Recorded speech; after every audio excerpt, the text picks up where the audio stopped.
आप सभी गृहस्थी हैं, अपना गृहस्थ को सदगृहस्थ बनाना चाहते हैं तो 4 चीजें माताएं स्वीकार करें। उनमें से पहली 3 चीजें आपको छोड़ देनी है और चौथी चीज को आपको अपना लेना है, तो आपका जीवन, आपका गृहस्थ स्वयं बन जाएगा। ईर्ष्या, ईर्ष्या, इच्छा, परीक्षा और प्रतीक्षा। इस बीच में जो 4 जवाब पूरी हों तो ना बोले, 4 चीजें पूरी हों, ईर्ष्या, इच्छा, परीक्षा और प्रतीक्षा। देखिए, इन्होंने रामायण में से ही 4 पात्र आपको बता रहा हूं जिन्होंने इनको स्वीकार किया है या छोड़ दिया है। मैंने पहले 3 चीज छोड़ने के लिए कहा है, यदि नहीं छोड़ोगी तो दुख पाओगी। अच्छा, कोई भी क्यों ना हो दुख पाएंगी। ईर्ष्या की किसने की? भगवान श्री राम, माता सीता और भाई, अपनी माता नहीं, हमारी माता बोल रहा हूँ, सीता और लक्ष्मण जी के साथ वन में चले गई और वहाँ पे कुटिया में विश्राम कर रही हैं माँ के साथ हमारे प्रभु, और बाहर बैठे हैं कुटिया के बाहर लक्ष्मण जी। वहाँ एक स्त्री आती है, आई तो थी उनको खाने के लिए, राक्षसी थी, लेकिन मन बदल गया, उसका रंग रूप देख करके वासना जग गई और सोचा कि इसके साथ विवाह कर लूँगा, और कहा मैं तुमसे विवाह करना चाहती हूँ। उन्हें कहा मेरे से विवाह करके तू नौकर, मैं तो नौकर हूँ, नौकर की घरवाली नौकर नहीं कहलाएगी, तू मालकिन बन पाओगी, मेरे जैसे तेरे नौकर होंगे, जो तुझको इतना अच्छा लग रहा है ऐसे अच्छे अच्छे तेरे नौकर होंगे, मालिक तो अंदर है, उसके पास जाओ। उसके बात समझ में आ गई, ठीक है। अंदर जा कर के राम से वही प्रस्ताव रख दिया। हमारी भारत की नारी सीधी किसी से आई लव यू नहीं बोलती हैं, पहले भेंट में ऑफर नहीं देती। उसने कह दिया रुचि रूप कहीं जाई, बोली वचन बहुत मुस्काई, मुस्कुरा करके स्माइलिंग फेंक करके बोली, तुम सम पुरुष मौसम नारी, ये संयोग विधि नचा विचारी। सिया राम जय जय राम, राम सिया राम जय जय राम। इस संसार में तेरे जैसा पुरुष नहीं, मेरे जैसी सुंदर नारी नहीं, मगर अनुरूप पुरुष जग माही, देखम खोजती हूँ लोक नहीं ना। मैं 3 लोगों में खोज कर देख लिया, मेरे समान कोई पुरुष मिला ही नहीं, इसलिए आज तक मैं कुंवारी रही। ताते अपलग रही कुंवारी, मनमाना कछु तुम ही निहारी। तू भी घना बढ़िया तना है, पर ओना था अच्छा, तन्ने देख के थोड़ा मन डट आगे से साथ विवाह कर लूँ, तो तुम मुझसे शादी करो। शुक्र खान ने जब अपना प्रस्ताव रखा, उसने कहा मेरे पास तो है पत्नी, देखो ये रही, आप उसके पास जाओ। फिर उसके पास गई, उसने मना कर दिया, अगर मैं तेरे को हाँ तो कर लेता, पर तू अपने मन से मेरे भाई को अपना चुकी है, वो तो मेरी माता है, उनकी पत्नी, तो आप मेरी माँ तो हो सकती हैं, क्योंकि आपने अपने मन से उनको अपना पति स्वीकार कर लिया। अब मेरे पास दूसरा स्थान आपके लिए है नहीं। वापस फिर राम के पास आई, उसके मन में ये आया कि यदि सीता ना होती तो ये राम मुझे वर लेता। सीता से ईर्ष्या की, क्या की? ईर्ष्या। हमारी माताएं बहनें आपस में एक दूसरे से ईर्ष्या करती हैं।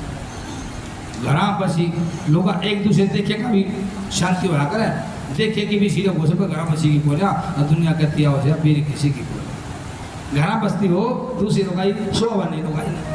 तो ईर्ष्या की कि सीता ना हो तो उसको मैं खा जाऊं तो ठीक रहे, मेरे से शादी कर लेंगे रामचंद्र। और उसको खाने के लिए दौड़ी, राम के इशारे पर लक्ष्मण ने उसके नाक और कान काट दिए।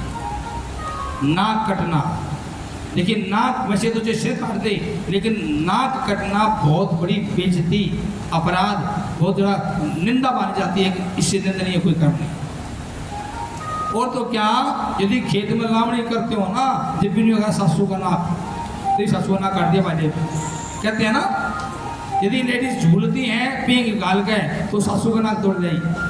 तो नाक काटना एक हराना, पास करना, पराजित करना, बेइज्जती करना सबसे बड़ी बात। यदि कोई घर में बच्चा खराब काम, गलत काम कर देता है, तूने मेरी नाक कटवा दी, तो नाक कटना बहुत बड़ी गंदी बात होती है। इसलिए जो ईर्ष्या करती है उसकी नाक कट जाती है। माताओं, ईर्ष्या कभी न किया करो। ईर्ष्या की दिशोपन खाने तो उसकी नाक कट। दूसरी चीज, इच्छा। इच्छा किसने की? माँ भगवती सीता ने इच्छा की। सुपनखा जा करके रावण के पास रोई, अपनी कहानी ज्यों की तो नहीं बताई, यूँ बताई उनके पास एक बहुत सुंदर औरत है, मैं तो आपके लिए रहना चाहती थी, तो मेरे भाई के पास होनी चाहिए ये तो, उन्होंने मेरा नाक काट दिया। वो मरीज को लेकर के आया, मरीज सोने का मृग बना। कल सतबीर बताए थे कि राम के सास ससुर के चरणों को छोड़ के आई तो हिरण प्रेमन आ गया उसका, और हिरण को देख करके सोने जैसा हिरण, सुन हो देव रघुवीर कृपाला, एक मिनट कर कई सुंदर छाला है। प्रभु कितनी बढ़िया सुंदर छाला है, इसको तुझे जिंदा या मुर्दा लेके आओ। जिंदा होगा तो हमारे आंगन की शोभा बनेगा, मुर्दा होगा तो इसकी मेरी छाला हमारे काम आएगी, दिखाएंगे कि ऐसे भी होते हैं वहाँ पे। इच्छा की राम के मन में आया कि देख, इतना सुख आराम छोड़ करके आ गई। हमने कहा था अयोध्या में रह जाओ, कभी जनकपुर चली जाना, सारे ऐसे आराम छोड़ करके सोने से मोह अब भी है। इन माताओं को सोने से बहुत प्यार होता है। मेरा झुमका बनवा दो, मेरी बाली बनवा दो, मेरे कंगन बनवा दो, मेरी नथनी बनवा दो, पेंडल बनवा दो, एक चैन तो बनवा ही दो। करवा चौथ पे तो बेचारा फंस जाता है, क्या करे ना बनवाए तो। लेकिन सोना, सोना तो सोना ही हराम कर देता है, सोना नींद उड़ा देता है। राम ने मन में संकल्प किया, जा तुझे सोने की लंका में भेजूंगा, जहाँ महल भी सोने के हैं, तो एक मिनट भी आराम मिल जाए तो मुझे कहना। 14 महीने 10 दिन तक सीता रावण की अशोक वाटिका में रही है, सोने की लंका में रही है, लेकिन एक श्वास भी सुख का नहीं आया। उसने क्या की थी? इच्छा। इसलिए इच्छा नहीं करनी चाहिए। मतलब एक तो होती है आवश्यकता, एक होती है इच्छा। आवश्यकता पूर्ति तो होनी चाहिए। हमें आवश्यकता है गाड़ी की, आवश्यकता है कपड़े की, आवश्यकता है मकान की, क्योंकि इससे ढकने के लिए चाहिए। मकान छोटा भी हो सकता है, 50 गज में भी हो सकता है, ये आवश्यकता है। कपड़ा सस्ता भी हो सकता है, ये आवश्यकता है। लेकिन इच्छा है, लैम्बोर्गिनी गाड़ी होनी चाहिए, 2 करोड़ की गाड़ी होनी चाहिए, 5 मंजिल का मकान 500 गज में होना चाहिए, ये क्या है? इच्छा है। ब्रांडेड शर्ट होनी चाहिए, 10,000 रुपये के कपड़े होने चाहिए, ये इच्छा है। आवश्यकता पूर्ति करो, इच्छा पूर्ति न करो। यदि इच्छा पूर्ति में लगोगे तो सीता की तरफ योग तो कैसा ना पड़ेगा। बोलो राधे राधे। नगरी हो आयो, तो पता नहीं क्या कर रहे हो। इच्छा, ईर्ष्या, परीक्षा, 4 चीजें बताई। परीक्षा, परीक्षा भी एक माता ने की। सीता का अपहरण कर ले गया रावण। रास्ते में भोले बाबा पार्वती सहित मिले, उनसे पूछा, प्रणाम किया। भोले बाबा ने प्रणाम किया, राम ने भी प्रणाम किया। कैसे घूम रहे हो? हमारी सीता गुम हो गई, पता नहीं कहाँ से कौन चुरा ले गया, यहाँ से कोई राक्षस, उसे ढूंढते घूम रहे हैं, कहीं आपको पता हो तो बताओ। भोले बाबा बोले, हमको तो नहीं पता, ढूंढ लो। वे तो चले गए, लेकिन मन में आया, पार्वती बोली, महाराज आप कैसे हो? आप महादेव समझ के आपको शादी की थी। महादेव, ये राजा के लड़के जिनके पिता ने भी ये नहीं समझा कि राजा के लायक हैं, उनको वनवास दे दिया, उनके सामने झुक गए, प्रणाम कर रहे हो। ठीक है, अच्छे हैं, बढ़िया है, चरित्र अच्छा है, लेकिन किसी छोटे मोटे को प्रणाम करने लग जाते हो, ये कहाँ की बात हुई? देखा पगली, ये भगवान है, जिनको दिन रात मैं जपता हूँ ये वही हैं। ये कैसे हो सकता है? यदि ये वही हो, चलो मान लिया नर लीला कर रही हैं, दुनिया को दिखा रही हैं, आपके सामने भी क्या छुपाओ, सच बता देते? नहीं, ऐसा नहीं है, यकीन नहीं हुआ। मैं परीक्षा लेके आती हूँ, मना करने पर भी परीक्षा लेने चले गई कि राम यदि सच में वो परमात्मा हैं जिनको मेरे पतिदेव जपते हैं तो मुझे पहचान लेंगे। सीता का रूप बनाया। सती ने, उस टाइम पार्वती सती थी, सती ने सीता का रूप बनाया और सीता का रूप बना करके रास्ते में कहीं बोझड़े की ओट में बैठ गई, जैसे घर से भागी हुई औरत हो और छुप के बैठ जाए और शर्मिंदा संकोच मिलने पर संकोच करती है कि मतलब पकड़ी गई, ऐसा सा उन्होंने मुंह बनाया, ऐसा सा नाटक किया। अगर अब एकदम देखते ही लक्ष्मण राम भागेंगे और बागी बागी बागी चले थे, इधर से करेंगे। लेकिन हुआ क्या, देखते ही राम हाथ जोड़ के खड़े हो गए। माँ, आज भोले को कहाँ छोड़ा? आपका तो जोड़ा था, आप तो साथ रहते थे, अकेले कैसे? कोई उत्तर न दे पाई, जैसे 100 घड़े पानी गिर गया। तो मैंने गलत देखा, पति की बात नहीं मानी, मैंने परीक्षा ले ली। परीक्षा राम की नहीं, परीक्षा मैंने पति की ली है। पति की बात पर विश्वास नहीं किया, वापस आई और क्या क्या झूठ बोल दिया, ले आई परीक्षा। कछु न परीक्षा लीन गोसाई, करूँ प्रणाम आपकी नाई। हे महाराज, मैंने कोई परीक्षा नहीं ली, जैसे आपने प्रणाम किया मैं भी प्रणाम करके आ गई। बोले बाबा बोले राम राम। मातेश्वरी प्रणाम। मातेश्वरी? हाँ, ज्यादा भांग पी गए, मैं तेरी बहू हूँ? नहीं, तूने जगत जननी का रूप बनाया है। सीता जगत की माता है, जिनको मैं दिन रात जपता हूँ। सीता उनकी धर्मपत्नी है, वो मेरी भी माता है। अब तू सीता के रूप में आई है, आज से तू मेरी माता ही का रूप रहेगा।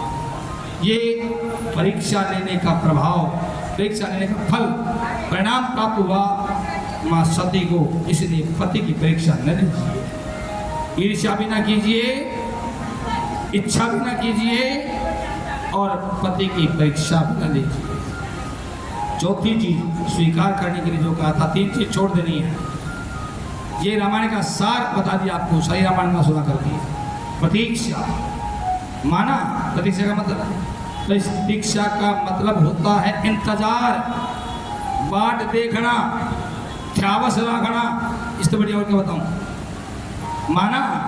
माना कि लंबी घड़ियां होती हैं इंतजार की, लेकिन इंतजार रंग लाता है। इंतजार भी किया किसी ने। एक वो भी नारी है जो इंतजार कर रही है, बहुत साल हो गए, उनके गुरुजी कह के गए थे कि राम आएंगे, आज राम आएंगे, मेरे भाग्य खुल जाए। रोज फूल बिछाती है रास्ते में कि राम आएंगे। सोचती है कि जब राम आएंगे तो अपनी आंखों के पानी से उनके चरण प्रक्षालन करूंगी। लेकिन बाट देख देख करके, रो करके आंखों के आंसू सूख चुके थे। जिस टाइम वो आए तो आंखों में इतने आंसू नहीं थे कि चरण धो दे। लिखा है, सादर जल ले चरण पखारे, पुनि सुंदर आसन बैठाए।